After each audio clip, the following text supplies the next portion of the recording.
Hello friends, जय Shri Mahakal. Welcome back जोजो blog. आप सभी का स्वागत है जोजो की दुनिया में। आज हम मिलते हैं फिर एक नए ब्लॉग के साथ। और मैं मॉर्निंग में नहा के और पूजा करके हो गई थी एकदम फ्री, जैसे कि आपको दिख रहा है ना। बस मैं बिल्कुल फ्री थी। और भैया देखो आज नाश्ता में लेकर आ गए थे समोसा और जलेबी, और साथ में थी खट्टी चटनी दही वाली, जो कि मुझे बहुत ही पसंद है। और मैंने नाश्ता रख दिया था साइड में, क्योंकि मुझे अभी करना नहीं था और मैं कर रही थी अपना काम। और मैंने कहा था भैया से आप यहीं रख दो, और मैं तो बिस्तर में बैठी हूँ, मैं भी नहीं उठ रही हूँ, मैं अपना काम कर रही हूँ, मेरा काम हो जाएगा वैसे ही मैं खा लूँगी। और फिर पापा देखो सो रहे थे। पापा को हमने नहीं जगाया था, क्योंकि पापा को बहुत ज़्यादा सर्दी लगी थी। 2 कंबल पहले से ओढ़ते, ऊपर से चादर भी डालना पड़ा, क्योंकि उन्हें सर्दी बैठ गई थी आज पता नहीं कैसे। और फिर मैंने कहा जब मम्मी आ जाएंगी तभी ब्रेकफास्ट करूँगी। और देखो पापा को हमने पोहा दे दिया था। आज मैंने मटर डाल के पोहा बनाया था, पापा ने बोल दिया था पहले, और मैं और मम्मी समोसे खा रहे थे। और पापा को हम समोसे नहीं देते, क्योंकि उन्हें डाइजेस्ट करने में प्रॉब्लम होती है, वो ज़्यादा चल फिर नहीं पाते हैं, वॉक नहीं कर पाते, इसलिए डाइजेस्ट नहीं कर पाते हैं। और फिर ये देखो मम्मी ने सारे कपड़े फोल्ड कर दिए थे, मम्मी चली गई थी नहाने, और मम्मी रख गई थी मेरे लिए आग। मम्मी ने कहा तुम और पापा जब तक हाथ सेको तब तक हम नहा के आते हैं। और फिर मम्मी भी आ गई थी, और मैं ले रही थी आग में देखो मजे, अपने पैरों को बार बार सेक रही थी। कोयले की आग बहुत ही अच्छी होती है, पैर अच्छे से सिक जाते हैं एकदम, बहुत देर तक चलती है, बहुत दहकते हैं ये।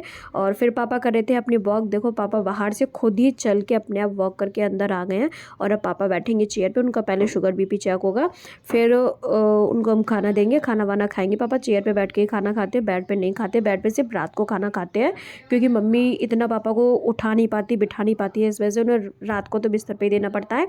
लेकिन सुबह हम उन्हें चेयर पे ही खाना खिलाते हैं।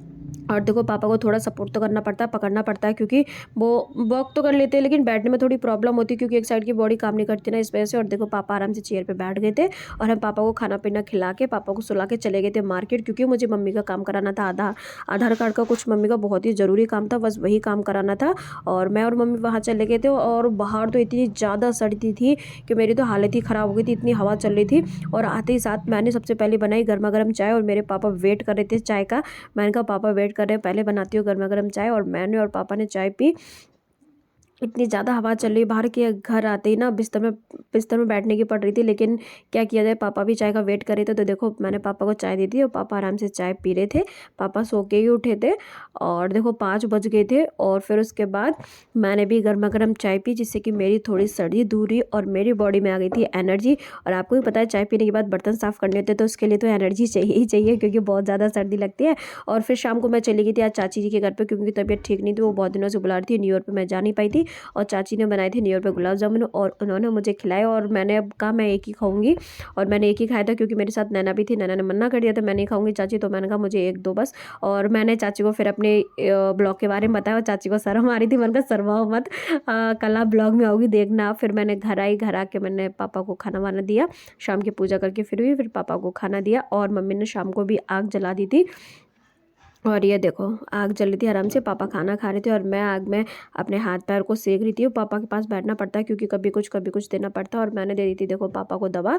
मैंने कहा ये लो, अब आप अपनी दवा भी खा लो। और साथ में देखो पापा की चल रही थी कथा जो कि बहुत ज़रूरी है। कथा मतलब उनके कानों में आवाज़ जाती रहनी चाहिए, जब तक कथा नहीं सुनेंगे तब तक वो सोएंगे नहीं, ना खाना खाएंगे। इसलिए पापा का डेली रूटीन है, वो कथा ज़रूर सुनते हैं। फ्रेंड्स मेरे चैनल को सब्सक्राइब करो, लाइक करो, शेयर करो। Friends thank you for watching my videos. Thank you.